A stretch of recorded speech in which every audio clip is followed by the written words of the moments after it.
It's me again. Hi. So glad you all are here.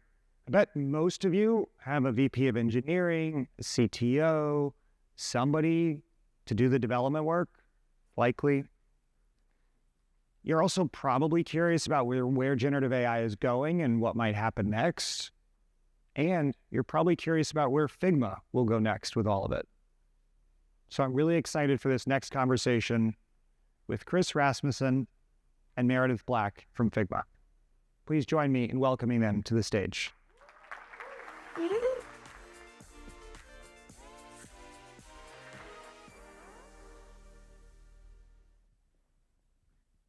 Thanks, Andrew. Thanks, Andrew.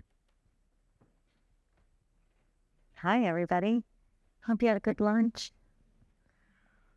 All right, Kris, I am really excited to have you up on stage to talk about the connection between design and code. I think there are probably a lot of us in the room right now who are design leaders, product leaders, eng leaders, who have worked closely together on building products. And I think this connection of dreaming of what we want to build and actually building it is something that's merging closer and closer together.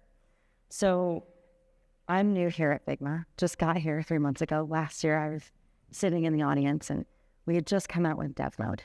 I'm curious, why did we build Dev Mode? Yeah, I think externally we talk about this story about our weekly active users, which is a very true story. So when we look at like our weekly active users inside of Figma, only 30% of them are actually product designers. The other 70% of the people who use Figma every day are people interacting with product designers in order to bring those ideas to life and bring them to production. And as a result, we knew that we needed to create this space inside of the product where we could cater to the needs of another third of those weekly active users, the actual developers who are looking at those designs and, you know, giving feedback on those designs and bringing those designs to life. But the actual story starts like way back when we first launched the product. I mean, the whole reason we thought there was an opportunity here is because we felt like the old way that designers and engineers worked was just fundamentally broken. It was this slow, laborious process of designing something and then handing it off and rarely kind of going back and forth. And it just felt like there was this huge opportunity to just dramatically improve the collaboration by building a design tool on the web and doing all the hard work it takes to actually build a performance graphics application on the web. And so the reality is this has been in our sights for a very long time, but it wasn't until we really felt like the product design tool was in a really solid place that we thought it was worth really kind of going deep into the needs of developers.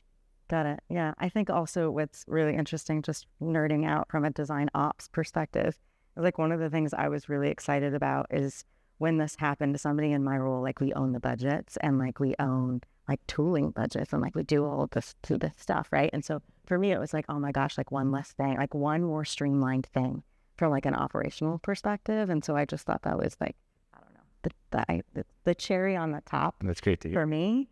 So I'm sure there's a lot of design ops folks who also feel that as well. I want to talk about, I think what everybody wants to talk about is generative AI and, you know, what the possibilities are.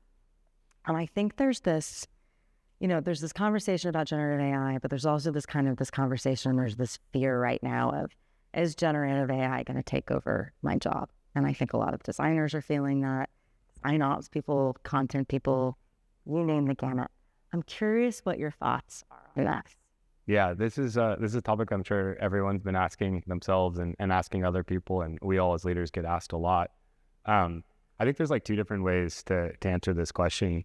Initially, I was thinking I'll take the logical answer and tell you all the things that, you know, we've seen that generative AI can't do and all the ways in which we need to help guide these technologies and use them. But I actually think it's more interesting to start with kind of the emotional answer, which is just acknowledging that something has like changed in terms of everyone's mental model about how they thought the world works or how they thought the world would work. You know, a lot of people at some point in their life go through what many would consider like a traumatic event where you have to kind of reevaluate everything you've been building your mental model around because something just radically disrupts it and makes you kind of, you know, almost lost and anxious and sometimes even depressed. And I think on some level, the entire world has been going through that for the last couple of years because this technology that we thought was, you know, akin to magic is now starting to become a reality. And I think it's natural to like, in this situation to start to like wonder, what are all the bad things that could potentially happen? And as a result, it's really easy to kind of not look at all the amazing things that are going to happen. And I think Rafiq's presentation was just a tremendous example of this. I think that there, especially for designers and people who build software, there's this incredible moment where we now have these new input modalities that we've always kind of aspired to be able to incorporate into our software that are finally actually possible.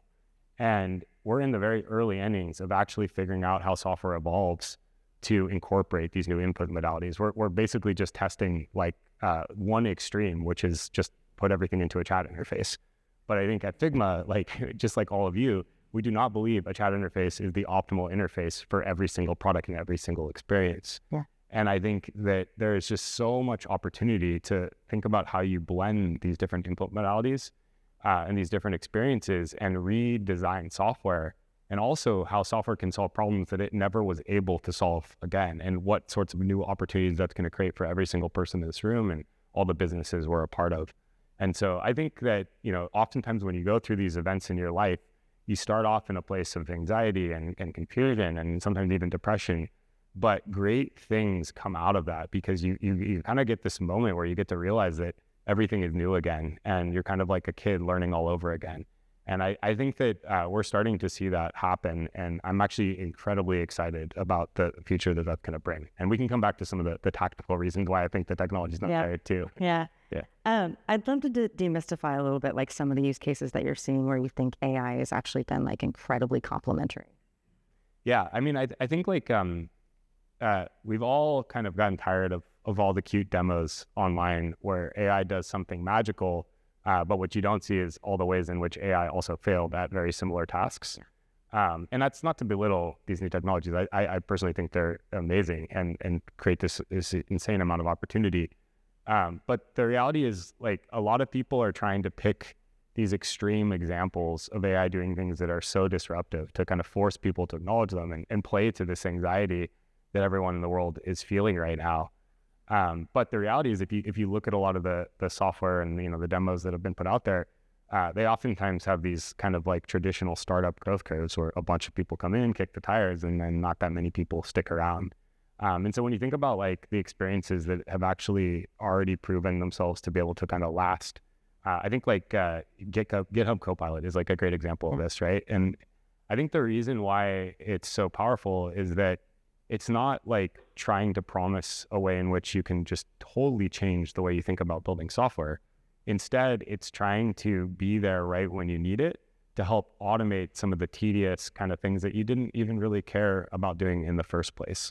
But it still does it in a way where it's giving you not just control, but the ability to kind of adapt your mental model and keep up with it and really reason about what it's doing as sort of an assistant rather than a replacement. And I think that's like really, really important, because even if ultimately we don't need to like be involved in all the details all the time, I think understanding the details is what gives us the creative energy to really reimagine the system and think about how to bring something to the next level. And so I think regardless of whether or not details can be automated, I think we're all going to still enjoy looking at them and understanding them.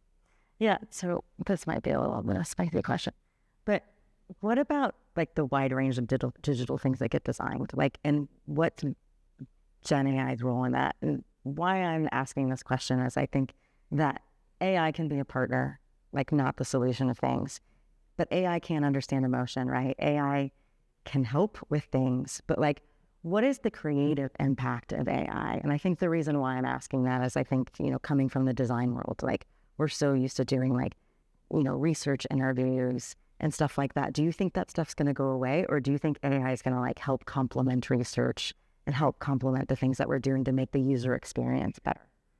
Yeah, I think that like the thing we always have to kind of remember and ground ourselves in is that we're building these technologies to serve people, right? And so even if there is some world in which we have AGI and in theory, these machines can make decisions independent of people, and all that kind of dark stuff, I think the reality is the reason we're all excited about these technologies or interested in learning them is not because we want to replace people. It's because we want to use them to better cater to the needs of people. Yeah. And I think like at the end of the day, we are people ourselves too. And like these models, they get trained to essentially compress the world's information, and then they get trained again to sort of decide what they do with that information. And we're a part of that. Like we decide what they get trained on, we could decide how to use them, we decide what context to give them. We kind of hold the keys to the kingdom in some sense, because ultimately these models don't understand everything, and they don't understand us as people. Yeah. And so I think that there's an opportunity to see these things as more of a paintbrush. I think Rafiq did a great job of inspiring all of us this morning around this concept. He did, right? yeah. I mean, I think that's like a great, like very visual example of what this can all become. Yeah. All right. So we're talking about a lot of companies putting out AI products. I think there's this kind of race right now. You see AI everywhere you look, like literally, like we were just talking in the back, like when you want to like return something online, like there's an AI bot. Like when you want to message your doctor, there's like an AI bot and all of that stuff. And I'm curious, like, do you think that, like, the reason why I'm asking this is, do you think that there's a race to get this done because like investors are wanting to do this, to put these into products for like financial reasons? Or do you think people are trying to get this in because there's a race and they want to compete with everybody else? Or do you think they're putting this in because they think this is a good idea and this is actually going to help people? Yeah, I think it's a little of everything right now, right? I think that because there's just so much opportunity to do something that's radically different than what's been done before, we're all starting with like the obvious opportunities, like that we're just trying something and letting the world react to it and seeing what sticks and what doesn't. I think there's also a lot of pressure to show that we're innovating ourselves and that we're keeping up with technology. And so, in some sense, it's not that we're caving to the pressure, but we're actually trying to, capitalize on this moment and keep up and learn at the same pace as everyone else. And so I think it just comes back to this idea that like, that the reality is the evidence points to we're in the very early innings of this, because not all of these experiences are sticking, as we all know, right?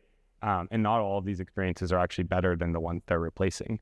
I think like everyone in this room has probably used Figma, at least to some extent, and you've probably experienced like the kind of rapid expression of color by dragging a color wheel.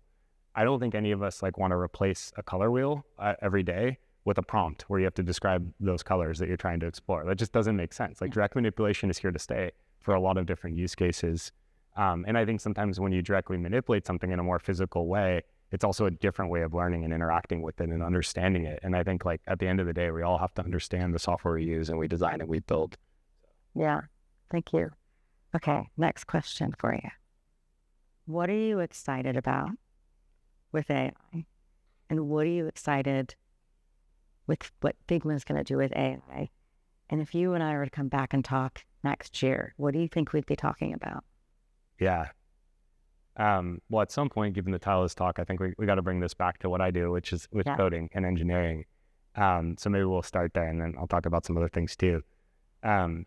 So there's a lot of like demos online of like taking an image and converting it to code. And it's like, oh my gosh, like this is amazing. But like we look at that a different way. Internally, Figma files are not images. They're already a platform agnostic representation of code. And you don't need AI to mechanically translate them into code. They can be translated into code. That's not the hard part. You can visually reproduce a design in HTML or whatever you want to do. The hard part is actually inferring the implicit aspects of the design that we as designers or people who are exploring ideas don't need to express at that moment in time, because we're trying to explore extremes and build consensus, and we're leveraging the context of others, and we're going to figure those things out later. And so I think there is this opportunity to leverage these technologies to help expedite that inference, so that we as designers and engineers, rather than an engineer having to spend the time to go make their assumption and implement what is basically a mechanical transformation based on an assumption, the software can automate that process, give the feedback to the designer faster, and let the designer iterate from there without having to waste people's time. And I think there's just a lot of opportunity to help accelerate these inferences and validate them more quickly. The other hard part about converting designs to code is the fact that most engineers, or at least engineering leaders, they don't want more code. Yeah. Like Figma, I'll be honest with you all, we have enough code. We need less code. We need faster code in certain places. We need code that we can all reason about again and stuff like that. And so we're not that excited about a bunch of AI writing a bunch of new code that a lot of engineers don't understand. We want to reuse the code that we're already building to replace some of the older code we have. We want that code to automatically, take advantage of all the accessibility work we're doing and, all the responsive layouts and things like that. And so I also think there's a place for these new technologies to help us better utilize the code we have. And I think in order to do that, engineers have to build a reason about how it's utilizing it and have some control and influence over what it's utilizing. And so, Code Connect, I think, even absent AI, is already very useful. But you can see it as a sort of building block in terms of, how can we take it a step further and build composite screens in a way that your development team actually wants and you actually want, because you're utilizing the components that you've already tested, you've already made accessible, all these sorts of things. So those are the things I'm excited about on the engineering side. That's awesome. Well, thank you so much for your time. I'm so excited that we had this conversation. I can't wait to come back next year and have this conversation with you again and see what's happening. Yeah, thank you, Meredith. And everyone, I don't know if you've noticed, but Meredith has been everywhere at Simfig. Like, I have no idea how she's maintaining all this context. So let's give her a big round of applause. Thank you. Thank you. Thank you. I appreciate it. All right. I think we're done. All right. Thanks, Okay. everyone. Thanks, guys. Yeah.